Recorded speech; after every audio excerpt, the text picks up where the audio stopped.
This is a story that had happened in the quiet, moonlit town of Texarkana. A sinister presence haunted the hearts of its residents in the late winter and spring of 1946. A mysterious figure, clad in a white cloth mask resembling a makeshift pillowcase with eerie eye holes, had descended upon the twin cities that straddled the border of Arkansas and Texas. The locals called this unknown assailant the Phantom of Texarkana, while the press simply referred to him as the Phantom Killer or Phantom Slayer, which left the community in a state of fear and confusion. This chilling saga was dubbed the Texarkana Moonlight Murders, and it all began on a fateful night in February. Hi everyone, and welcome back to my channel. I am your host Deja B. I want to say thank you to my new subscribers and those that have been watching. Like always, I will be sharing some scary and creepy stories, fictional and non-fictional. I will post new content 2 to 3 times a week. With all that said, sit back, relax, and stay away from those dark corners. Thank you. And let's get started.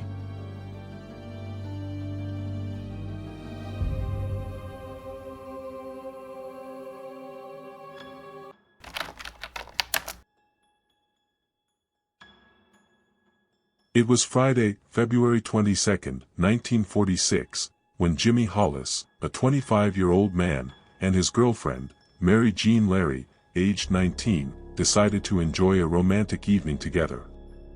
Their destination was a secluded lover's lane, a spot just a stone's throw away from the city's last row of homes, where present-day Central Mall stands. As the clock neared midnight, an eerie silence enveloped the lover's lane. Suddenly, a masked figure emerged from the shadows, wearing a white cloth mask with crude eye holes cut out. The intruder approached the driver's side of Jimmy's car and brandished a flashlight that pierced the darkness. Jimmy protested, telling the masked man that he had mistaken them for someone else. In response, the intruder coldly uttered, "I don't want to kill you, fellow, so do what I say."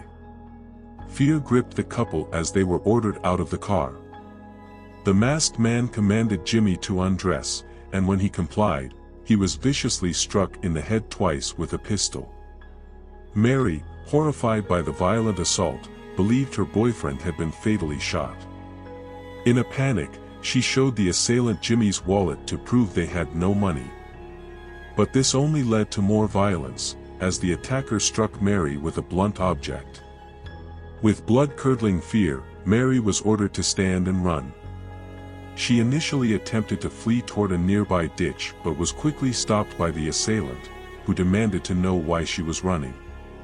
When she explained that he had ordered her to do so, he branded her a liar, knocked her down, and subjected her to a horrifying indecent assault using the barrel of his firearm. Desperate to escape, Mary managed to flee on foot, running a half-mile to the nearest house. There, she woke the residents and called the police. Meanwhile, Jimmy, regaining consciousness, alerted a passing motorist who also called for help. Bowie County Sheriff W.H. Bill Presley and his officers arrived at the scene within 30 minutes, but the assailant had already vanished into the night. Mary and Larry were taken to the hospital to treat her minor head injury, while Jimmy Hollis had to recover from multiple skull fractures during a hospital stay that would last several days. In the aftermath of the attack, both Mary and Jimmy gave conflicting descriptions of their attacker. Mary insisted she had seen a light-skinned African American under the mask, while Jimmy, blinded by the flashlight, could only offer vague details about a tanned white man around 30 years old, standing approximately 6 feet tall. Law enforcement cast doubt on Mary's account, suspecting that the couple knew the identity of their assailant and were withholding crucial information, leaving the community haunted by uncertainty and fear. The Texarkana Moonlight Murders had begun, and the shadowy figure known as the Phantom of Texarkana was now etched into the nightmares of those who called this quiet border town home. Little did they know that this was just the beginning of a horrifying series of crimes. Hello everyone, and thank you for watching. If you like what you have heard so far, please don't forget to like, subscribe, and comment down below. And to make sure to hit that bell of darkness, so you won't miss my newly uploaded videos. Thank you and stay seated.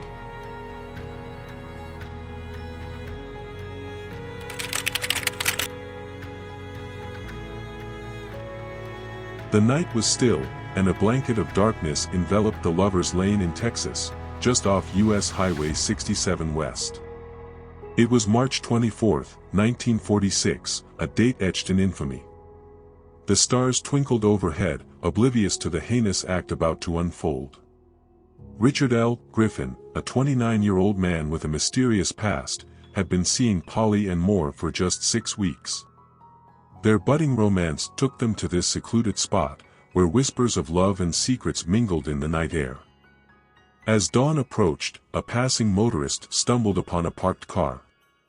Initially, the sight seemed ordinary, two lovers lost in each other's embrace.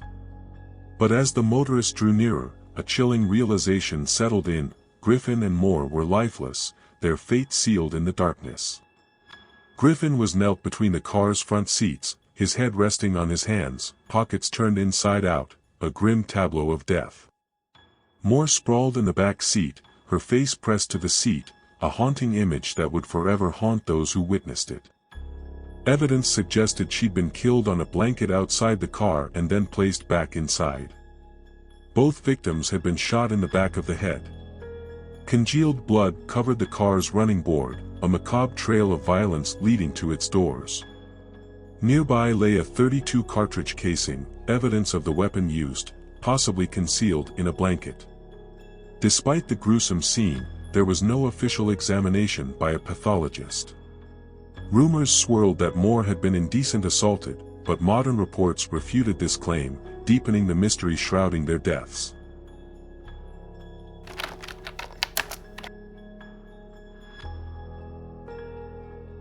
Darkness fell once more, and the town's chilling whispers grew louder. Just 3 weeks later, on April 14, 1946, another tragedy would shake the community to its core. At 1:30 a.m., Paul Martin, a 17-year-old, and Betty Jo Booker, a 15-year-old, left a musical performance at the VFW club, hand in hand. Little did they know that this night would be their last together. Hours later, at 6:30 a.m., Martin's lifeless body was discovered, lying on its left side by the northern edge of North Park Road. He had been shot 4 times, each shot wound telling a tale of brutality, through the nose, from behind the ribs, in the right hand, and through the back of the neck. Betty Jo Booker's fate was even more grim. Separated from Martin by almost 2 miles, her body lay hidden behind a tree, posed with her right hand tucked into her overcoat pocket. She, too, had fallen victim to the same .32 automatic Colt pistol, 2 shots silencing her forever, one through the chest and one in the face. Martin's car was found miles away, abandoned near Spring Lake Park, with the keys still inside. It was a cryptic puzzle, a sinister twist that left the authorities baffled. Sheriff Presley and Texas Ranger Captain Manuel Gonzalez examined the bodies, revealing signs of a fierce struggle. But no one could determine who had been shot first, or why. Tom Albritton, Martin's friend, insisted there had been no argument, and Martin had no known enemies. The questions outnumbered the answers, and the town of Texas was plunged into an eerie silence, haunted by the shadows of these unsolved mysteries. As the sun set on that April day, it cast a long, foreboding shadow over the once tranquil town, leaving its residents fearful of what darkness would bring next. The first double murder had set a sinister precedent, and the second had shattered any remaining illusion of safety. In the weeks to come, the hunt for the elusive killer would intensify, drawing the eyes of the nation to this small Texas town, as investigators and the community grappled with a series of crimes that defied explanation.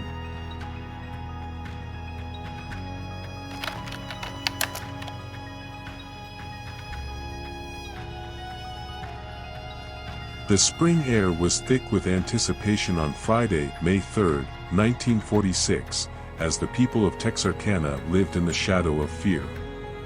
The town's once peaceful streets had become a breeding ground for nightmares, and the community's unease grew with each passing day. The date would be etched into their collective memory as the day of the fifth murder that sent shockwaves through the nation. And then it was Virgil Starks, a 37-year-old farmer, and his 36-year-old wife, Katie, lived on a sprawling 500-acre farm, a sanctuary far removed from the chaos gripping their town. Nestled off Highway 67 East, nearly 10 miles northeast of Texarkana, their home should have been a sanctuary. As the sun dipped below the horizon, Virgil sat in an armchair, engrossed in the evening newspaper, oblivious to the approaching darkness. Suddenly, the tranquility was shattered by the sound of breaking glass. Two deafening shots tore through the night. Virgil was struck in the back of the head, a cruel twist of fate sealing his fate. Horrified, Katie rushed from another room, her heart pounding with dread. She saw Virgil stand for a moment before slumping back into the chair, lifeless. Panic surged through her veins as she realized the unthinkable had happened. She frantically reached for the wall-crank telephone, desperate to call for help, but it was too late. Two more shots echoed through the night, this time aimed at her.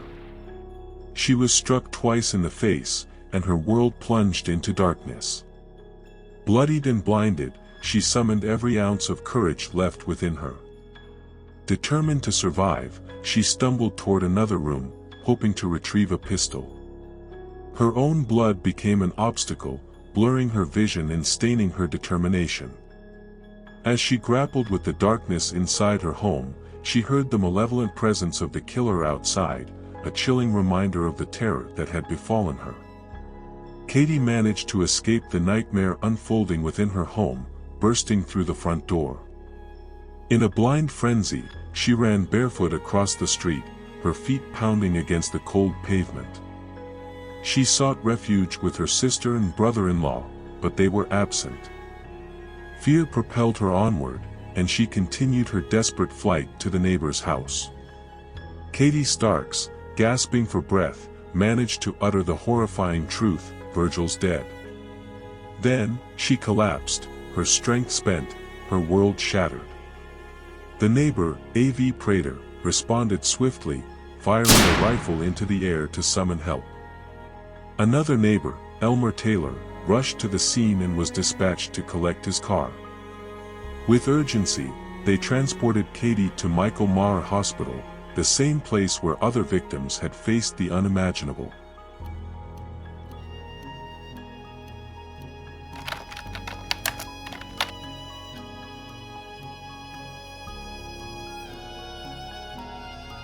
Miller County Sheriff W.E. Davis, along with 5 other law enforcement officers that led the investigation, a grim testament to the horrifying series of events that had befallen Texarkana. The relentless search for answers continued, and the entire community was gripped by terror. Questions swirled, and fear permeated the town. Was this a deranged individual acting alone, or was there a sinister connection linking these seemingly random acts of violence? As the investigations continued, law enforcement officials from the city, county, state, and federal agencies converged, and were determined to unmask the perpetrator behind these heinous crimes. The mysterious and ruthless phantom killer had struck once more, leaving a trail of devastation in its wake. Texarkana's darkest chapter was far from over, and the town held its collective breath, hoping that justice would soon prevail. The Texarkana community was in a state of growing dread and paranoia as the phantom killer's reign of terror continued. In the aftermath of the Starks murder on May 3, 1946, law enforcement officials and the public alike were on edge, desperate for any clue or lead that could bring an end to the nightmare. A peculiar clue emerged at the Starks murder scene, a flashlight with distinct red ends. This was a groundbreaking moment for the Texarkana Gazette, as it marked the first spot-colored photograph ever published by the newspaper. The public was urged to report anyone who owned a similar flashlight, as it might hold the key to identifying the elusive killer. The community rallied together in their quest for justice. Officers from the entire region were summoned to assist in the investigation. Blockades were established on Highway 67 East, and anyone who had been in the vicinity during the time of the murder was detained for questioning.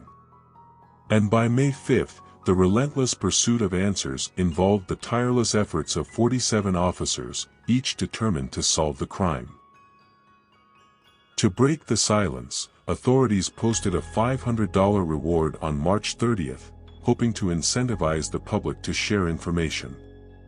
However, it yielded over 100 false leads, offering no fruitful clues or suspects. Within days of the Booker Martin murders, the reward fund surpassed $1,700, a testament to the community's determination to bring the killer to justice. The fund skyrocketed to $7,025 on the night of the Starks murder and soared past $10,000 within the following 10 days. Despite these efforts, there was lingering doubt about whether the Starks murder was connected to the earlier double murders. The weapon used in the Starks case was a .22, different from the one used in the previous murders, leading Sheriff W.E. Davis to believe it might be the work of a different criminal.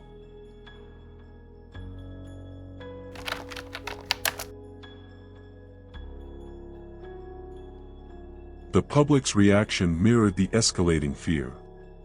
The community had initially viewed the Griffin Moore murders as isolated incidents, but the Martin Booker murders shattered this illusion. The deaths of the two church-going teenagers shook the town to its core, prompting curfews and increased security measures.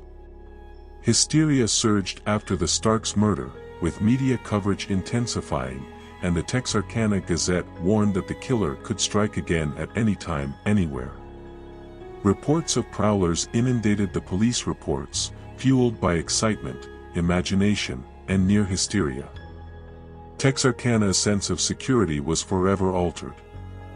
Locks were fastened, firearms were loaded, and windows were barricaded. Sales of locks, firearms, ammunition, window shades, and blinds soared, and guard dogs were in high demand. The town became a tense and dangerous place, with law enforcement officers taking precautions to avoid being mistaken for intruders by jittery homeowners.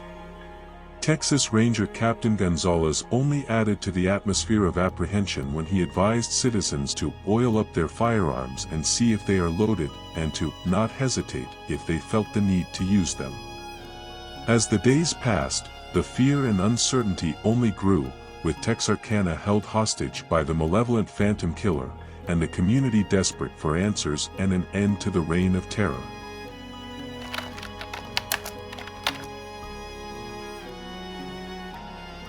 The relentless spread of rumors added fuel to the flames of panic, complicating the already challenging police investigations. As anxiety gripped the community, false information circulated, making it difficult for authorities to separate fact from fiction. On April 18, in a press conference, Captain Gonzalez refuted the baseless claims that the murderer had been apprehended. He emphasized that these unfounded stories, circulating among the public and in newspapers, were not only obstructing the investigation but also putting innocent individuals at risk.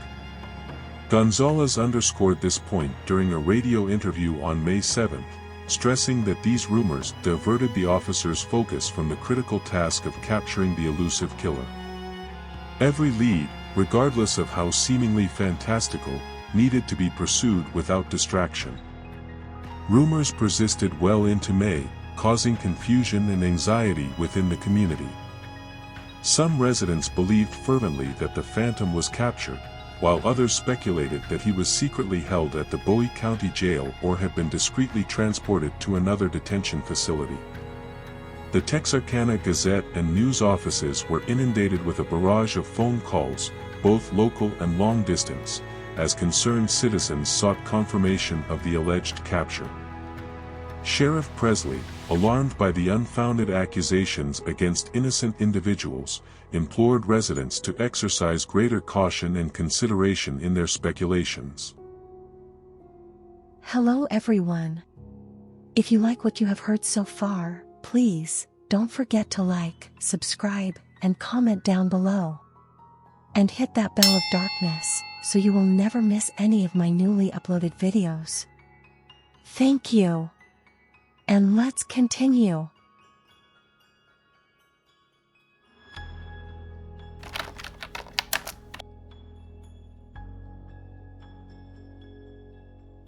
Despite the widespread fear of the Phantom Killer, a group of daring youths continued to gather on deserted roads, hoping to apprehend the elusive perpetrator themselves. In one unsettling encounter, Miller County Chief Sheriff's Deputy Tillman Byron Johnson and an Arkansas state trooper were patrolling a desolate road at night when they encountered a parked car. As Johnson approached the vehicle and identified himself, the occupants, a young couple, revealed a chilling surprise. The girl had been holding a .25 ACP pistol, poised to defend herself. It was a stark reminder of the prevailing fear that had permeated the town. On the night of May 10, the Texarkana City Police received a report of a car tailing a bus.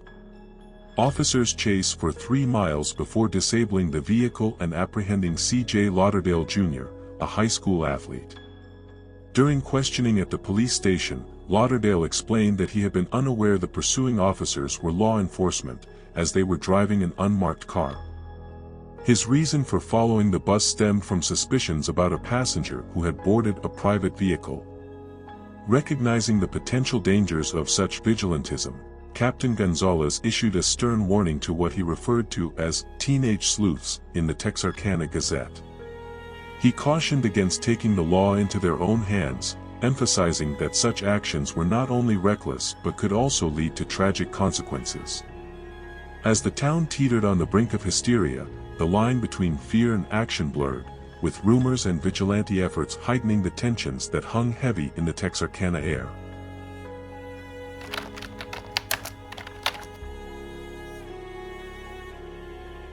The infamous appellation of the Phantom Killer did not come into existence until the tragic deaths of Betty Jo Booker and Paul Martin. It was on April 16 that the Texarkana Daily News emblazoned its front page with the headline, "Phantom Killer Eludes Officers as Investigation of Slayings Pressed." The haunting narrative continued page 2 with the bold declaration, "Phantom Slayer Eludes Police." The Texarkana Gazette also contributed to this macabre designation on April 17, featuring a concise title that ominously proclaimed, "Phantom Slayer Still at Large as Probe Continues." The birth of the moniker can be attributed to the Texarkana Gazette's managing editor, Calvin Sutton, who possessed an uncanny sense for the dramatic. When he suggested referring to the unknown murderer as the Phantom, J.Q. Mahaffey, the executive editor, readily agreed, stating, "Why not? If the SOB continues to elude capture, he certainly can be called a phantom." Jimmy Hollis and Mary Jean Larry were the only individuals fortunate enough to offer a description of their assailant. They recounted a figure standing at a towering 6 feet, concealing their visage behind a white mask, featuring holes crudely carved out for the eyes and mouth. Yet, their descriptions diverged regarding the suspect's ethnicity. While Hollis believed the assailant to be a young, dark-tanned, white man under 30 years old, Larry insisted that he was a light-skinned African American. With no other detailed descriptions from previous incidents, it remains uncertain whether the same perpetrator or multiple individuals were responsible for these heinous acts. Nevertheless, the prevailing belief among law enforcement is that these crimes can be attributed to a single malefactor.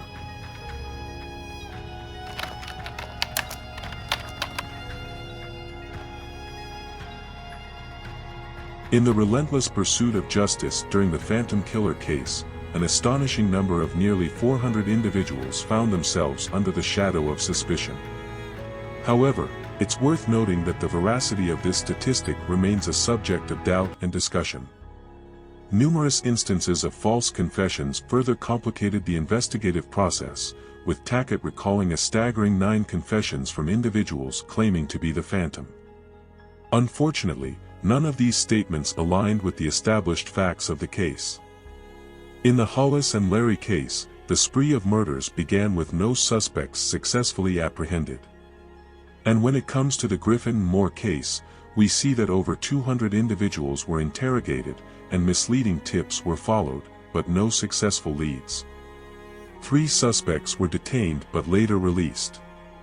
One prominent figure, Yowell Swinney, was briefly considered a suspect but was later found to have an alibi. In the case of Henry Booker Tennyson, who was an 18-year-old university freshman, confessed in a suicide note to the murders but had an alibi from a friend for one of the nights in question. And Ralph B. Bauman, who claimed to have awakened from a fugue state and confessed to being the Phantom Killer, but his statements had inaccuracies and were not substantiated. When Betty Jo Booker's saxophone went missing, it led to the arrest of a suspicious individual in Corpus Christi, Texas, but he was later cleared as a suspect. The saxophone was eventually found 6 months after the murder.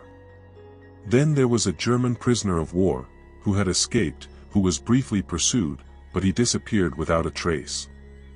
A hitchhiker, who boasted about being the Phantom Slayer. And the Atoka incident. A man threatened a woman in Atoka, Oklahoma, but was ruled out as a suspect due to having an alibi. And Sammy, a Texarkana resident, who was initially under suspicion, but was cleared after a hypnosis session that revealed an innocent explanation for his presence near a crime scene. There were 2 more suspects after Sammy, but only one that led to speculation. His name was Earl Cliff McSpadden. They believed that he might have been a victim of the Phantom Killer, or the Phantom himself, although the case remained unsolved, due to his body being found 16 miles north of Texarkana, near Ogden. His left arm and leg had been severed by a freight train. The Texarkana Moonlight Murders remain one of the most enduring unsolved mysteries in American criminal history, with the identity of the Phantom Killer never definitively determined.